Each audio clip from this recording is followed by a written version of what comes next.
നമസ്കാരം, മലയാളി വാർത്തയിലേക്ക് സ്വാഗതം. ഗാസയിൽ ഇസ്രായേൽ യുദ്ധം തുടരുകയാണ്. കൂട്ടക്കുരുതിയാണ് ഗാസയിൽ നടക്കുന്നതെന്ന് ലോകം ഒന്നടങ്കം വിലപിച്ച കാഴ്ച നമ്മൾ കണ്ടതാണ്. കഴിഞ്ഞ ദിവസവും ചില ബന്ദികളെ പുറത്തു കൊണ്ടുവന്നു, ചില ഭീകരരെ വധിച്ചു, അത്തരത്തിലുള്ള വാർത്തകളൊക്കെ പുറത്തു വന്നുകൊണ്ടിരിക്കുകയാണ്. ഇപ്പോൾ ഇതാ മറ്റൊരു നിർണായക വിവരമാണ് പങ്കുവയ്ക്കാനുള്ളത്. ഗാസയിൽ ഉപയോഗിച്ച മിലിറ്ററി ഡ്രോണുകൾ അദാനി ഗ്രൂപ്പിന്റെ ഓഹരി പങ്കാളിത്തത്തിൽ ഹൈദരാബാദിൽ പ്രവർത്തിക്കുന്ന പ്രതിരോധ കമ്പനി നിർമ്മിച്ചു നൽകിയതെന്ന വിവരമാണ് ഇപ്പോൾ പുറത്തുവരുന്നത്. ദേശീയ മാധ്യമങ്ങളാണ് ഈ റിപ്പോർട്ട് പുറത്തുവിട്ടിരിക്കുന്നത്. അദാനി ഗ്രൂപ്പുമായി ബന്ധമുള്ള ഹൈദരാബാദ് ആസ്ഥാനമായി പ്രവർത്തിക്കുന്ന കമ്പനി 20 മിലിറ്ററി ഡ്രോണുകൾ ഇസ്രായേലിന് നിർമ്മിച്ചു നൽകിയതായിട്ടാണ് റിപ്പോർട്ടിൽ പറയുന്നത്. 20 ഹെർമസ് മിലിറ്ററി ഡ്രോണുകളാണ് നൽകിയത്.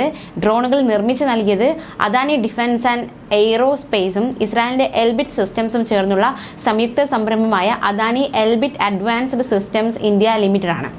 കമ്പനിയിൽ അദാനി ഗ്രൂപ്പിന് 49% ഓഹരി പങ്കാളിത്തമുണ്ട് എന്നതാണ് ഏറ്റവും ശ്രദ്ധേയമായ കാര്യം. പ്രതിരോധ വിഷയങ്ങൾ കൈകാര്യം ചെയ്യുന്ന നിലം മാത്യൂസിന്റെ ഷെഫാർഡ് മീഡിയ ഇത് സംബന്ധിച്ച റിപ്പോർട്ട് പുറത്തുവിട്ടിരിക്കുകയാണ്. നേരത്തെയും ഇത്തരത്തിലുള്ള ചില റിപ്പോർട്ടുകൾ പുറത്തു വന്നിരുന്നു. അതായത് പ്രതിരോധ വിഷയങ്ങൾ കൈകാര്യം ചെയ്യുന്ന നീലം മാത്യൂസിന്റെ ഷെഫാർഡ് മീഡിയ ഇത് സംബന്ധിച്ച ചില റിപ്പോർട്ടുകൾ പുറത്തുവിട്ടിരുന്നു. എന്നാൽ ഇന്ത്യയോ ഇസ്രായേലോ ഇക്കാര്യം സ്ഥിരീകരിച്ചിരുന്നില്ല.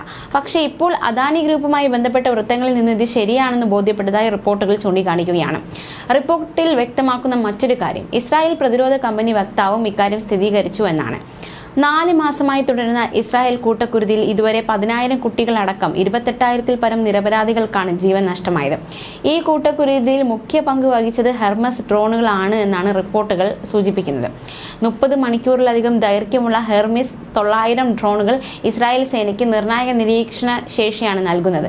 നിരീക്ഷണത്തിന് പുറമെ ലേസർ ബോംബുകൾ പ്രയോഗിക്കാനും ഈ ഡ്രോണുകൾ ഉപയോഗിക്കുന്നുണ്ട്. അതേസമയം യുദ്ധവുമായി ബന്ധപ്പെട്ടുള്ള മറ്റു വാർത്തകൾ നോക്കാം. ഹമാസ് ബന്ദികളാക്കിയ 2 പേരെ വിജയകരമായി രക്ഷപ്പെടുത്തി ഇസ്രായേൽ. തെക്കൻ ഗാസയിലെ നഗരമായ റാഫയിൽ നിന്നുമാണ് ബന്ദികളെ രക്ഷപ്പെടുത്തിയത്. ബന്ദികളെ മോചിപ്പിച്ചത് Israeli defence force, Shin Bet police എന്നിവർ സംയുക്തമായി നടത്തിയ ഓപ്പറേഷനിലൂടെയാണ്. Louis Har, Fernando Simon Marman എന്നിവരെയാണ് മോചിപ്പിച്ചത്. 130 ദിവസത്തിന് ശേഷമാണ് ഇവരുടെ മോചനം സാധ്യമായത്. രക്ഷാപ്രവർത്തനത്തിന്റെ ദൃശ്യങ്ങൾ IDF പുറത്തുവിട്ടു.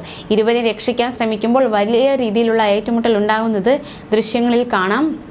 മാത്രമല്ല, ബന്ദികളെ രക്ഷപ്പെടുത്താൻ ശ്രമിക്കുന്നതിനിടെ 3 ഹമാസ് തീവ്രവാദികളെയും സൈന്യം വധിച്ചു. 2 നില കെട്ടിടത്തിലാണ് ഇവരെ ബന്ദികളാക്കി വെച്ചത്. കയറ് വഴി ഇവരെ പുറത്തെത്തിച്ചു. ഫെർണാണ്ടോയും ലൂയിസും സുരക്ഷിതരാണെന്നും IDF പ്രസ്താവനയിലൂടെ അറിയിച്ചു. ന്യൂസ് ഡെസ്ക്, മലയാളി വാർത്ത.